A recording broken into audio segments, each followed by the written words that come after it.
I stood there looking at the dark wood of the casket, and the only thing running through my mind was a question that hit me harder than a freight train. Who was she? I mean, really, who was the woman inside that box? And why did I feel like a stranger at my own wife's funeral? Listen to me closely, because I'm about to tell you the hardest truth I have ever had to swallow. It is a truth that might just save your marriage or maybe even your soul. I don't want you to stand where I stood. I don't want you to feel this heavy weight in your chest when it is too late to fix it. So if you want to learn from an old man's mistakes, if you want to understand the things that truly matter before time runs out, go ahead and press that subscribe button right now. Join me on this porch. Let's get wise together so you don't have to learn the hard way like I did. Now, back to that day. The air was cold. It was that kind of damp cold that gets right into your bones and stays there. People were coming up to me, shaking my hand, patting my shoulder. They said the same things they always say. She was a saint. She's in a better place.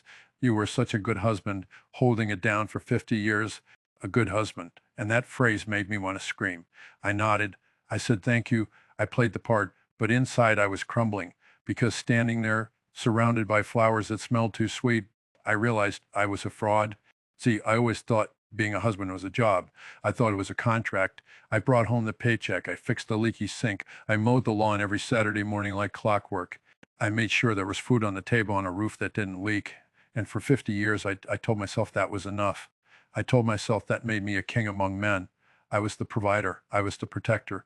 But then a woman walked up to the casket. I didn't recognize her. She was younger, maybe in her 40s. She was crying hard, messy tears that ruined her makeup. She looked at me and said, I'm going to miss her laugh so much. You know, that snort she did when she watched those old black and white comedies. She used to call me every Tuesday night just to talk about them. I froze. My wife snorted when she laughed. She watched black and white comedies. She had a standing phone call every Tuesday. I didn't know that. I lived in the same house as this woman for half a century. I slept in the bed right next to her. I ate thousands of dinners across the table from her, and I did not know she liked old comedy movies. I did not know she had a special laugh. I was busy. I was always tired. I was always thinking about work or the bills or the news. I was there physically, but I wasn't there. Then a man came up, an older fellow from the library where she volunteered. He shook my head and said, she saved my life, when my son died. She sat with me on the park bench for 3 hours. She didn't say a word. She just held my hand. She knew exactly how to be silent with me. I looked at him and I felt a hot shame rise up my neck. I realized right then that this stranger knew the heart of my wife better than I did. He knew her compassion. He knew her silence. I only knew her schedule. I knew when she would have dinner ready. I knew she did the laundry on Mondays. I knew she kept the house clean. I knew her as a function. I knew her as a role. I didn't know her as a person. I looked around that funeral home and I saw a room full of people who were mourning a friend, a confidant, a spark of light. And I was standing there mourning a housekeeper, mourning a roommate. I am trying to relax. Those were the 4 words. I am trying to relax. It sounds harmless, doesn't it? It sounds reasonable. I had worked 10 hours at the plant. My back ached. My feet were swollen. I felt I had earned my silence. I felt I had earned the right to stare at the television and drink my beer and not be bothered. She had walked in with a piece of paper in her hand.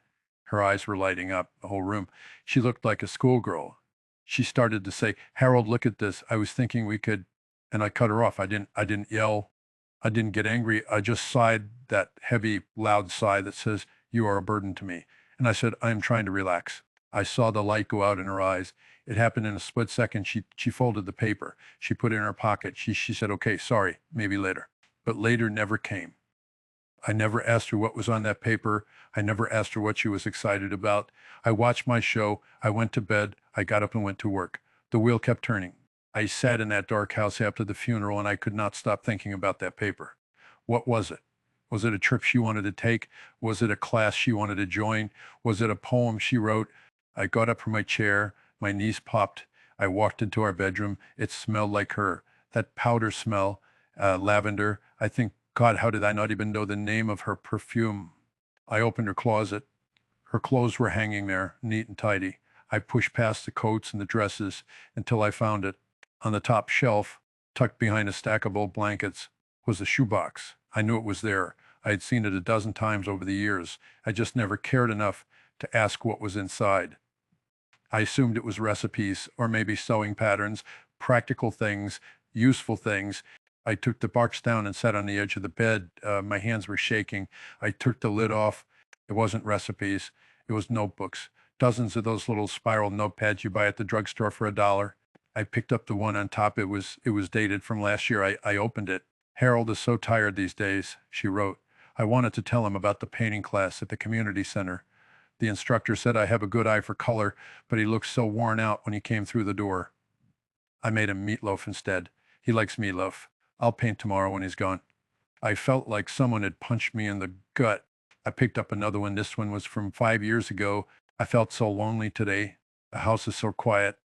I tried to talk to Harold about the news, about how the world feels scary, but he just told me not to worry about it, that he takes care of everything. He takes care of the bills, yes, but who takes care of me? I feel like a ghost in my own kitchen. I read page after page. I read 50 Years of Silence. I discovered that my wife wrote poetry, beautiful, sad poetry about birds that couldn't fly. I discovered she wanted to visit Italy. She had pasted pictures of Venice in the margins. I discovered she was scared of the dark. And every night when I turned off the light without asking, she lay there awake for an hour, terrified. But she never said a word because she didn't want to wake me up. I was useful, all right? I was useful, like a hammer is useful. I paid the mortgage, I fixed the car, but a hammer cannot hold you when you are crying. A hammer cannot listen to your dreams. A hammer cannot be a companion.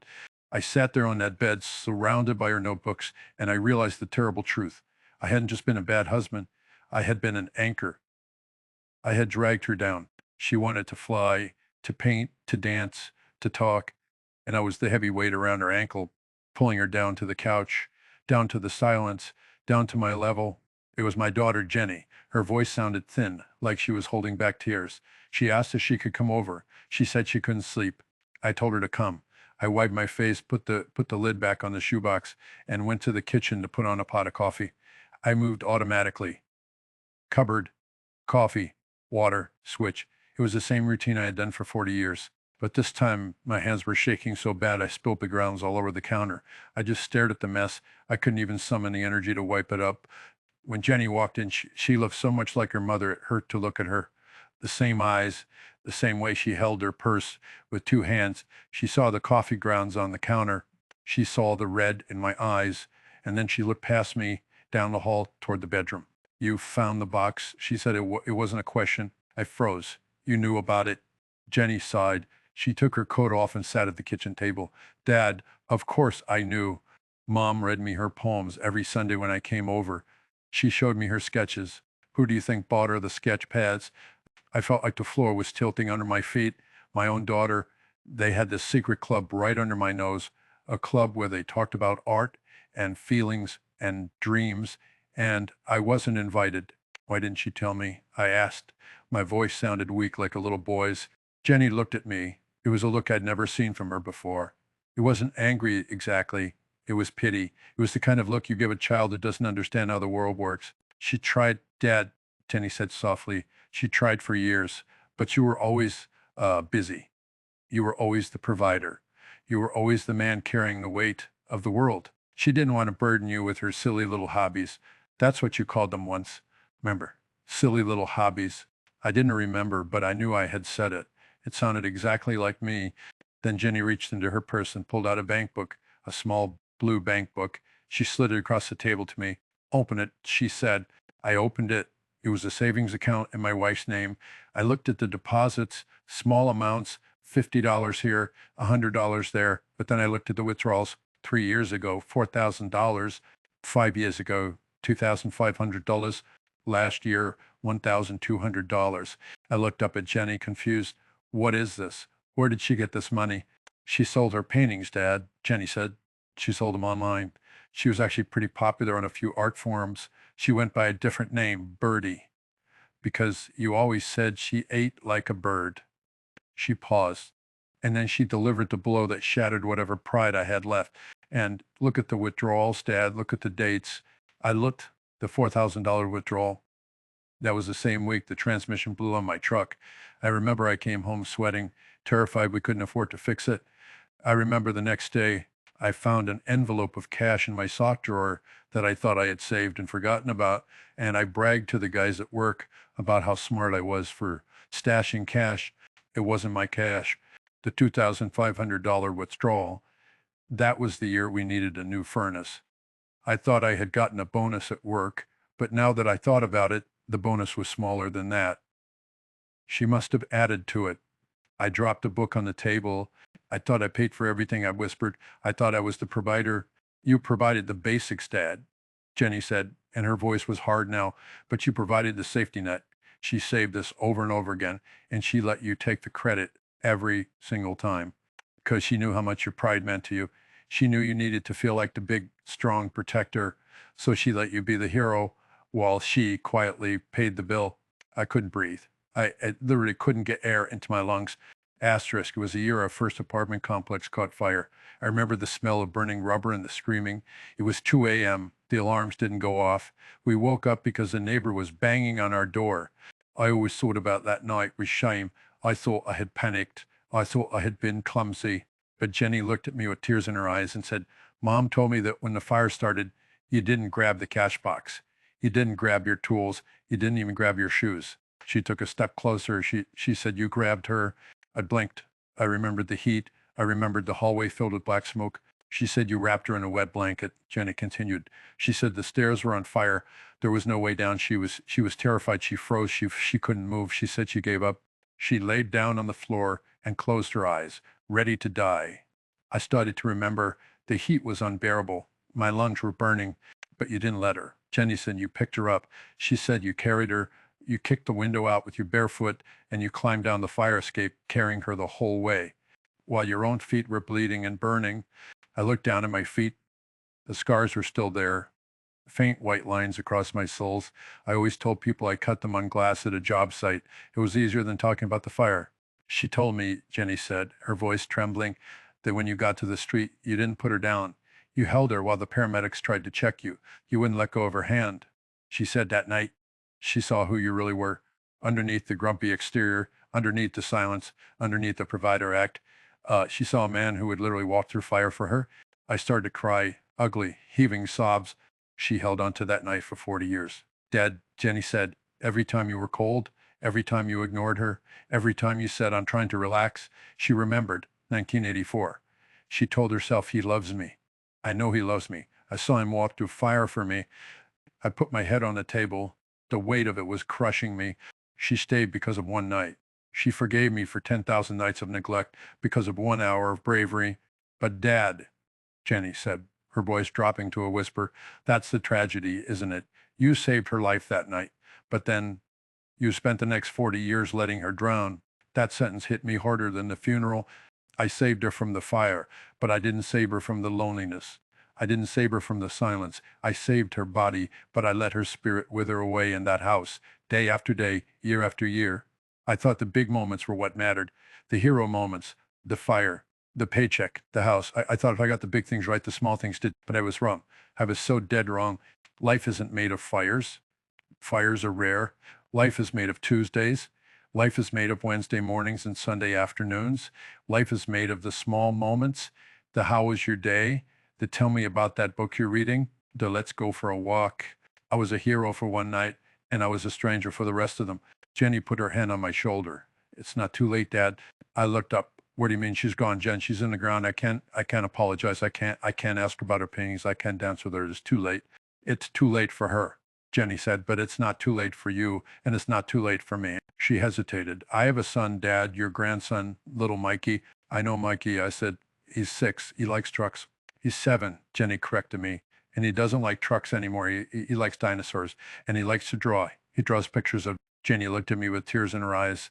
Mom told me that when the fire started, you didn't grab the cash box. You didn't grab your tools. She said you wrapped her in a wet blanket. She said the stairs were gone. She was terrified, but you picked her up. You kicked the window out with your bare foot, and you climbed down the fire escape, carrying her the whole way while your own feet were bleeding. I looked down at my feet, and the faint white scars were still there. She told me, Jenny whispered, that when you got to the street, you wouldn't let go of her hand. She said that night she saw who you really were, underneath the silence. She saw a man who had walked through fire for her. I started to cry. She stayed because of one night. She forgave me for 10,000 nights of neglect because of 1 hour of bravery. But Dad, Jenny said, that's the tragedy. You saved her life that night, but then you spent the next 40 years letting her drown in silence. That sentence hit me harder than a funeral. I saved her body, but I let her spirit wither away. I thought the big moments were what mattered, but I was wrong. Life isn't made of fires. Fires are rare. Life is made of Tuesdays. I was a hero for one night, and I was a stranger for the rest of them. It's not too late, Dad, Jenny said softly. I shook my head. She's gone, Jen. It's too late for her, Jenny said. But it's not too late for you, and it's not too late for Mikey. My grandson, I know Mikey, I said. He's 6. He likes trucks. He's 7, Jenny corrected me, and he hates trucks.